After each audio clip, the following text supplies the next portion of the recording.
بالتاكيد يا محمد، طبعا يعني اكيد لابد ان احنا نوجه كل الشكر الحقيقه طبعا للجانب المغربي والجانب التنظيمي هنا طبعا، لان احنا اكيد بنتمنى كل التوفيق لنجاح كاس العالم للانديه الحقيقه هنا، لان في ترتيبات مميزه جدا، وتحديدا كمان مع فريق النادي الاهلي اللي من مطار طنجه كان في استقبال على اعلى مستوى كالعاده. يمكن احنا بس يا محمد كانت المسافه طويله شويه من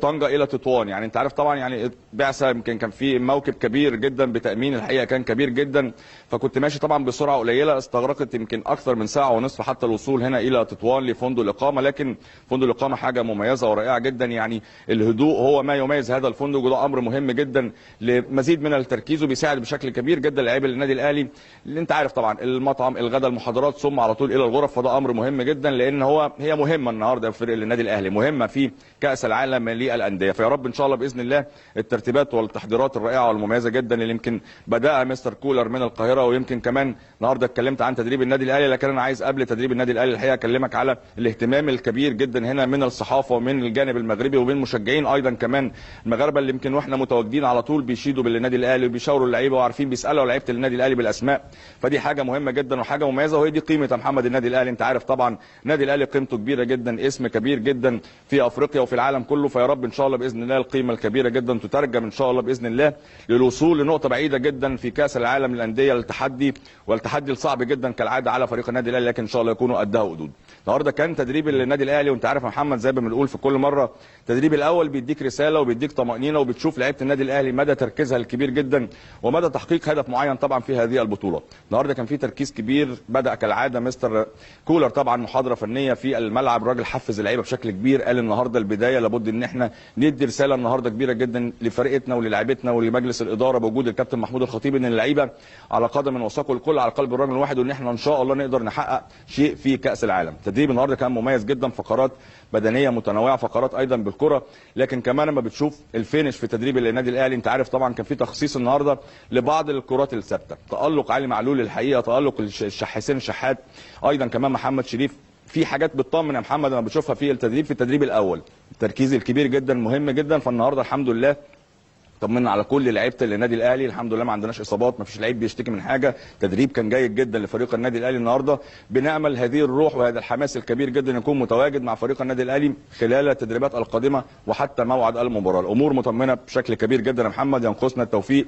كعاده الكابتن محمود الخطيب، وجوده لحظه بلحظه مع الفريق، سلم على اللعيبه وبيأزرهم بينتظرهم قبل طبعا صعودهم للحافله، حاجات بسيطه جدا لكن بتدي رساله كبيره، والرساله واصله للعيبه النادي الاهلي، رساله الجمهور ايضا كمان واصله للعيبه النادي الاهلي، لان الشعب المصري عايز يفرح، جمهور النادي الاهلي عايز يفرح، مش بعيد تبقى الرابعه على التوالي ان انت تحقق ميداليه، وليه مش بعيد كمان ان انت توصل للمباراه النهائيه، بس ان شاء الله باذن الله بنتمنى كل التوفيق مع فريق النادي الاهلي ومع الجهاز الفني في هذه البطوله الصعبه، لكن مفيش حاجه صعبه على النادي الاهلي ان شاء الله. طيب امامي يا كريم يمكن صور وتدريبات تدريب فريق النادي الاهلي على ملعب ثانيه الرمل، اعتقد الفريق استلم الكرات الخاصه بالبطوله، يعني الكرات اللي بيتمرنوا بيها دلوقتي دي الكرات اللي هيتم استخدامها خلال منافسات كاس العالم للانديه. كمان عايز اسالك على ملعب التدريب، يمكن ده ملعب المغرب التطواني، جاهزيه الملعب، التدريب على ارضيه الملعب، يعني انطباع الجهاز الفني واللاعيبه كمان على هذه الاجراءات.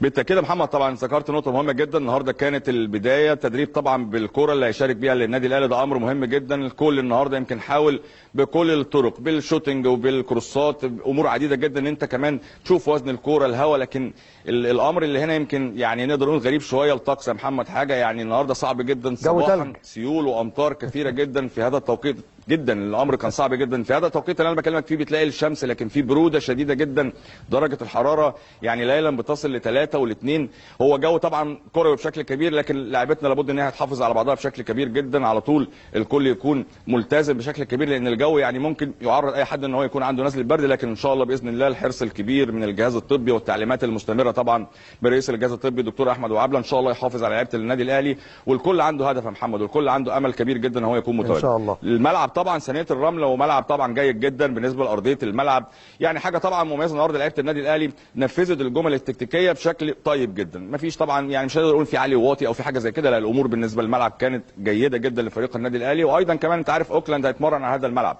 يعني في 7 مساء بتوقيت المغرب هيتواجد فريق اوكلاند سيتي النهارده على ملعب ثانيه الرمل، لان هو الملعب المحدد لتدريب فريق النادي الاهلي وايضا كمان اوكلاند سيتي حتى يوم المباراه، انت عارف ايضا يا محمد ان النادي الاهلي مش هيتمرن على طبعا ملعب ملعب الموتوطه في طنجه، وايضا كمان اوكلاند سيتي هتستمر هذه التدريبات على ملعب ثانيه الرمل، لكن ملعب جيد هيساعد فريق النادي الاهلي بشكل كبير جدا تمام. في تنفيذ الجمل وفي التركيز الكبير مع التامين المميز جدا من الجانب المغربي اللي مساعد بشكل كبير جدا يا محمد حتى هذه اللحظه في تامين بعثه النادي الاهلي وترتيب امور عديده جدا. طيب قدامي كمان كانت في لقطه مهمه جدا لمعالي السفير المصري في المغرب، معالي السفير ياسر عثمان، كان في اجتماع حتى مع الكابتن محمود الخطيب في ملعب التدريب. يعني اهتمام السفاره تواجدها في تطوان مع الفريق، على فكره المسافه ما بين تطوان ومقر السفاره في كذا او الرباط انت بتتكلم في اكتر من حوالي 400 كيلو، فمسافه بعيده جدا، وحرص معالي السفير وافراد السفاره وطاقم السفاره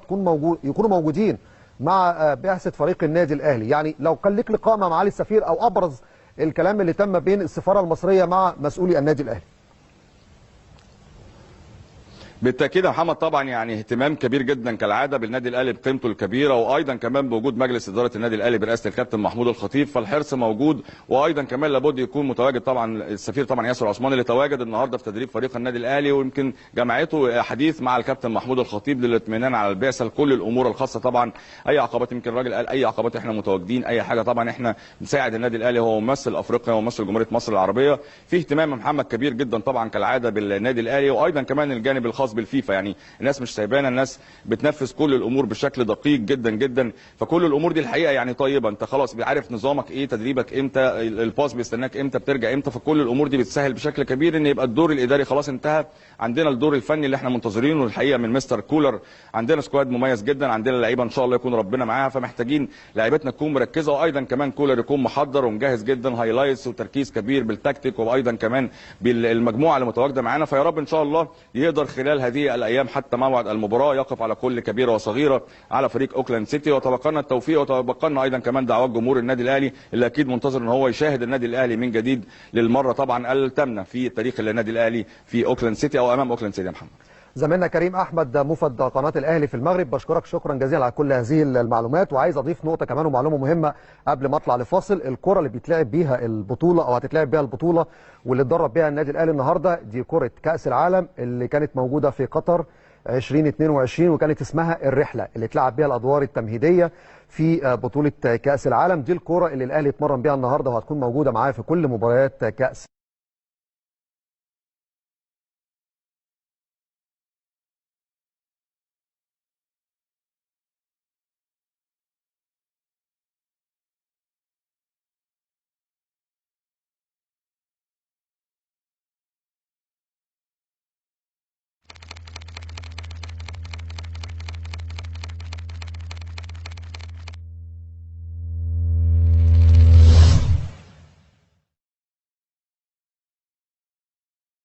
أفاد التقرير إعلامية اليوم الجمعة 27 يناير الجارية أن اللاعب الجزائري جمال بن العمري قام بمغادرة معسكر